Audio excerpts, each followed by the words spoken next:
Selamat datang kembali teman-teman semuanya, rekan-rekan semuanya di channel ini, channel yang membahas mengenai ilmu komputer. Dan saat ini saya sedang membahas mengenai, saya akan membahas mengenai sistem operasi Linux. Ya, tentu saja saya awali dari pembahasan-pembahasan yang dasar. Di mana sebelumnya saya sudah membahas mengenai perintah ls dan perintah cd. Dan juga cara membaca tulisan-tulisan yang ada di terminal ketika awal pertama kali membuka terminal. Itu pengertiannya apa aja, silahkan kalian bisa tonton video saya sebelumnya. Nah, sekarang saya akan membahas mengenai absolute path dan relative path. Ya, bagi kalian semua yang pemula, saya yakin baru tahu ada istilah seperti ini. Ya. Nah, mungkin ada sebagian yang sudah tahu tapi belum paham, ada sebagian yang belum tahu sama sekali. Tahu saja belum, apalagi paham gitu. Ya, ya memang sih kadang-kadang ada orang yang sudah paham tapi belum tahu artinya, ya. Belum tahu namanya gitu. Nah, sekarang kita bahas bersama. Apa itu absolute path dan relative path? Nah, bicara mengenai absolute path dan relative path berarti kita sedang bicara mengenai akses folder di dalam komputer menggunakan terminal gitu. Nah, oke. Sebelum itu saya akan membuka file manager terlebih dahulu. Kalian bisa lihat semuanya bahwa saya sedang mengakses folder home dari user saya, yaitu folder yang bernama Adam. Ya. Di dalam folder Adam ini terdapat banyak sekali folder. Ada folder yang bernama downloads ya, ada folder yang bernama desktop dan yang lain-lain. Kalau di sini saya masuk ke dalam folder documents, ya, maka di dalamnya juga terdapat folder. Dan lihat di bagian lokasi ini, ya ada slash, ada home, kemudian ada documents. Ini sebelumnya sudah pernah saya terangkan ya bagaimana cara membacanya. Ya kurang lebihnya seperti ini, bahwa sekarang saya sedang mengakses folder dokumen. Yang folder dokumen itu terdapat di dalam folder Adam, yang mana folder Adam terdapat di dalam folder home. Dan yang mana folder home ini terdapat di dalam akar direktori atau root. Nah, ini yang kemarin saya lupa terangkan ya.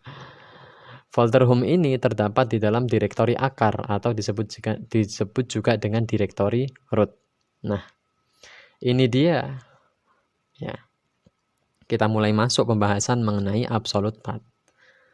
Saya akan buka terminal, kemudian saya taruh di sini, lalu saya perbesar tulisannya biar lebih jelas. Ya, saya kira cukup.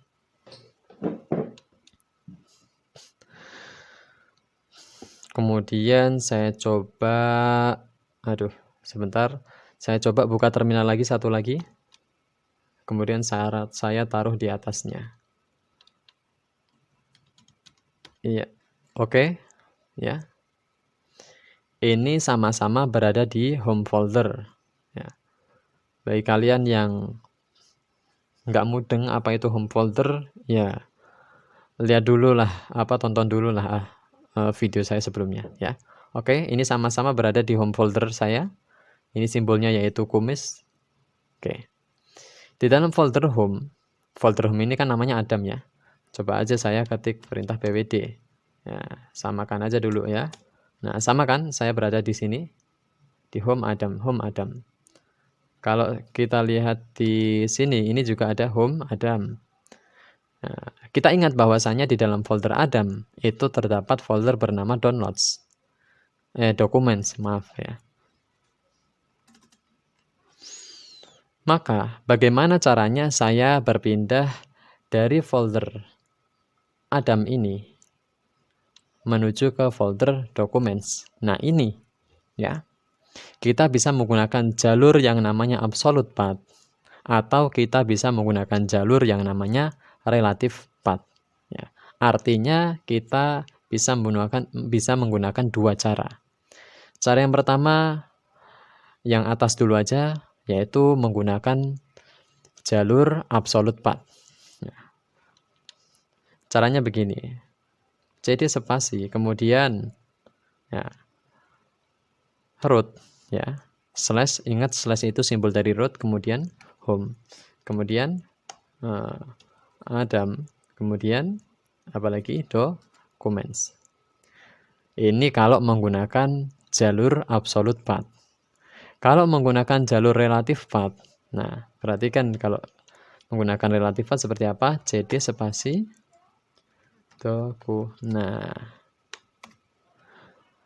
apakah kalian sudah menemukan perbedaannya? Apakah kalian sudah sedikit memahami apa itu relative path dan absolute path?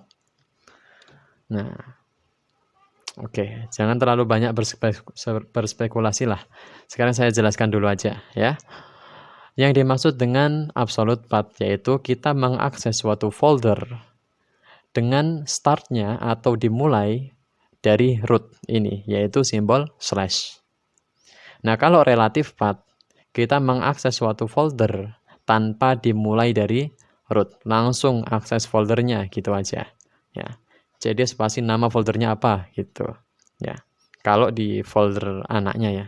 Tapi kalau di folder yang sejajar itu bisa pakai cd spasi titik-titik slash, kan bisa begitu ya. Ini yang dokumen dulu aja. Nah, ini kan beda sekali ya kan, beda sekali. Ini kalau saya enter maka masuk ke folder documents, dan ini juga kalau saya enter maka masuk pula ke folder documents. Sama-sama masuk ke folder dokumen tapi caranya ada dua gitu. Nah, ini pakai absolute path, yang ini pakai jalur relative path ya. Jadi singkatnya adalah jalur absolute path itu ya, di mana jadi pengertian jalur absolute path itu di mana kita mengakses suatu folder dimulai dari root ini, startnya, start penulisannya gitu. Nah, kalau relative path tanpa dimulai dari sini gitu. Semoga kalian semua paham ya. Termasuk yang relative path itu seperti ini. Ya, termasuk yang relative path ya. Ini saya kembalikan dulu aja. Ini saya close dulu. Kemudian kita lihat di sini ya.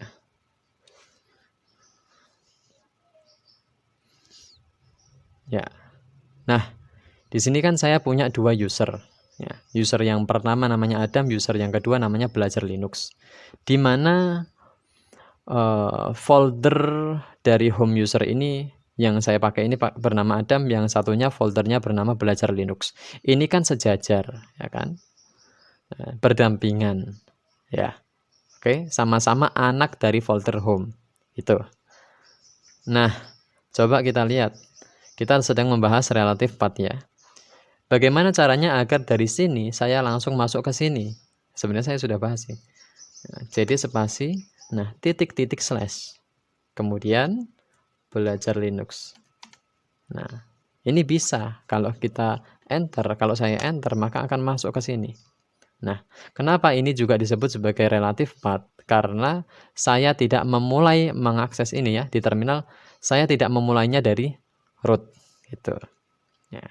Saya tidak start penulisannya dari root. Ya. Seharusnya kalau startnya dari root berarti tulisannya seperti ini, /home belajar Linux ya. Ya. Kalau pakai absolute path maka seperti ini ya. Kalau pakai absolute path, cd spasi slash ya, jangan lupa root ya. Itu kalau pakai absolute path, kemudian home, kemudian belajar Linux. Nah, ini kalau dieksekusi maka sama hasilnya gitu. Nah, saya kira kalian semua sudah paham ya mengenai apa itu absolute path dan apa itu relative path. Nah, adapun pengertian secara rincinya, secara apa ya namanya itu, ya detailnya kalian bisa googling. Di sini saya akan mengajarkan mengenai pemahamannya saja atau implementasinya gitu. Banyak kurang lebihnya saya mohon maaf yang sebesar-besarnya. Saya akhiri sekian.